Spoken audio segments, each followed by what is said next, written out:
ଆଦର୍ଶ ରାଗିକି ପଲ୍ଲବୀଙ୍କୁ କହିବେ, କୋଉଠି ଥିଲ ତମେ? ତମକୁ ମୁଁ ବାରମ୍ବାର କହିଥିଲି ତମ ଗୋଡ଼ ଭଲ ନାହିଁ, ତମେ ଏଣେ ତେଣେ କୁଆଡ଼େ ବୁଲନି, ତମ ହାତ ପ୍ଲାଷ୍ଟର ହେଇଛି, କିନ୍ତୁ ତମେ ମୋ କଥାକୁ ଟିକେ ବି ଧ୍ୟାନ ଦଉନ। ତାପରେ ପଲ୍ଲବୀ କହିବେ, ରୁମ୍ରେ ବସି ବସି ବିରକ୍ତ ଲାଗୁଥିଲା ଆଦର୍ଶ। ତାପରେ ଆଦର୍ଶ କହିବେ, ସେଇଥିପାଇଁ ଶମ୍ଭୁ ସହିତ ଦେଖା ହେବା ପାଇଁ ପ୍ଲାନ୍ କରି ଦେଇଛ, ଏଇଆ ନା? ତାପରେ ପଲ୍ଲବୀ କହିବେ, କ'ଣ ହେଲା?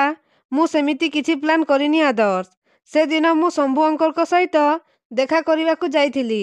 ତାପରେ ବାଟରେ ମୋର ଏକ୍ସିଡେଣ୍ଟ ହେଲା। ଆଉ ସେଇଦିନଠୁ ମୁଁ ଶମ୍ଭୁ ଅଙ୍କଲଙ୍କ ସହିତ କେବେ ଫୋନ୍ରେ ବି କଣ୍ଟାକ୍ଟ କରିନି। ପୁଣି କହିବେ, କ'ଣ ହେଲା?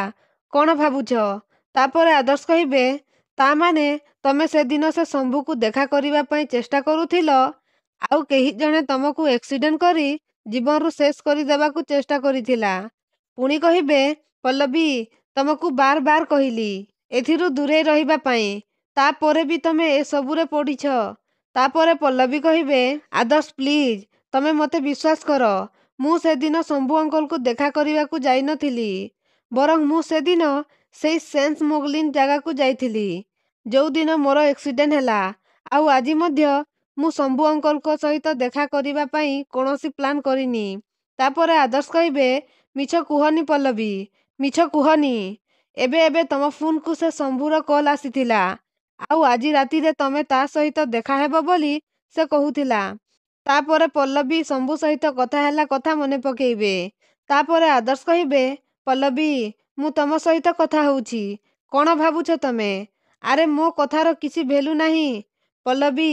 ବାର ବାର ଏଇଥିପାଇଁ ସେ ଶମ୍ଭୁ ସହିତ ଦେଖା କରିବା ପାଇଁ ମନା କରୁଛି, କାରଣ ତମର ଯଦି କିଛି ହେଇଯାଏ ତାହେଲେ ମୁଁ ତମ ବିନା ବଞ୍ଚି ପାରିବିନି। ତାପରେ ପଲ୍ଲବୀ କହିବେ, ଆଦର୍ଶ, ତମେ ଆଗେ ମୋ କଥା ଟିକେ ଶୁଣ। ଶମ୍ଭୁ ଅଙ୍କଲଙ୍କ ଜୀବନ ପ୍ରତି ବିପଦ ଅଛି। ତାପରେ ଆଦର୍ଶ ଆଶ୍ଚର୍ଯ୍ୟ ହେଇଯିବେ, ଆଉ କହିବେ, ହ୍ୱାଟ୍? ପୁଣି ପଲ୍ଲବୀ କହିବେ, ହଁ ଆଦର୍ଶ, ଫାଷ୍ଟ କଥା ହେଲା, ଆଜି ରାତିରେ ମୁଁ ଶମ୍ଭୁ ଅଙ୍କଲଙ୍କ ସହିତ ଦେଖା ହେବା ପାଇଁ କୌଣସି କଲ୍ କି ମେସେଜ କରିନି।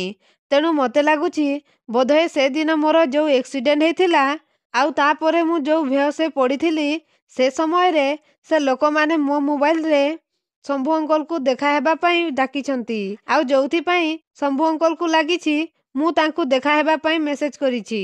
ଶମ୍ଭୁ ଅଙ୍କଲ ମୋତେ ନିଜେ କହୁଥିଲେ ସେ ଲୋକମାନେ ତାଙ୍କୁ ଜୀବନରୁ ମାରିଦେବା ପାଇଁ ଚେଷ୍ଟା କରୁଛନ୍ତି।